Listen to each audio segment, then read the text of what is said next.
Okie doke, guys, I finally sat down and put all the figures for the truck build in, and we come at a total of $55,502, including the purchase of the truck and the rego, and a total build cost of $25,250.02. And that included the gas fitting and the motorhome certification, etc, etc, etc. But I'll just get this spreadsheet open and run through some categories for you. Okay, so as I said, the cost of the truck with 6 months rego as a truck was $30,250, and that did include full mechanical service as well. The power, including solar panels, batteries, wire, conduit, inverters, storage boxes, miscellaneous fixes and fasteners, and all our internal outlets, come to a total of $5,011.45. Now, the big saving on that one, as I said, is picking up a $5,000 inverter for $500 off Marketplace. So that was a big saving. Lighting was $170.05. Exterior fit out, including the steps, rear doors, the tailgate deck, bike mounts, awnings, etc., $2,492.44.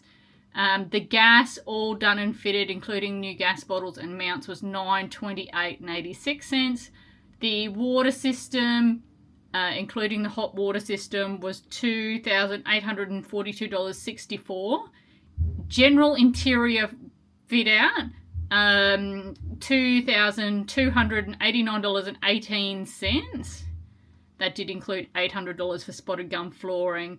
And just, it's amazing how things add up, like $649 in paint and timber stain and brushes and sandpaper. Like, it's crazy how quick stuff like that adds up.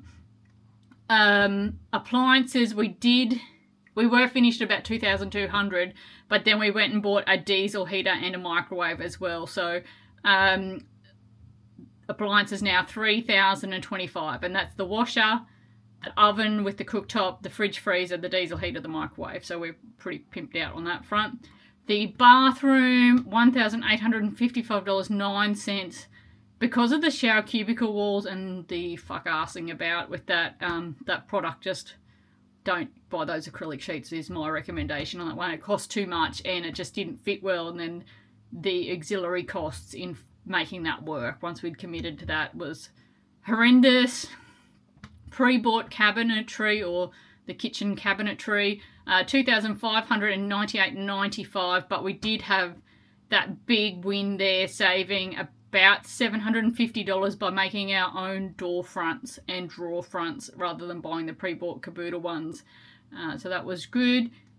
General kitchenware, like the sink and the taps and the drawer inserts and bar stools, etc., $412. $69.15 on storage baskets and cubes. The master bed space, including a brand new mattress and bedding, was $823. The daybed couch area come in at $490.55. I spent $137.50 on throws and styling. I had a good run at Spotlight on a sale there. $200.95 for the TV and mounts.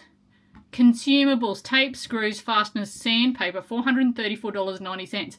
It's amazing how quick it adds up when you start counting screws. Like $369.55 just in screws and fasteners. It's amazing, all those little things that you don't, they're $2, $5, $2, $5. It just adds up like crazy.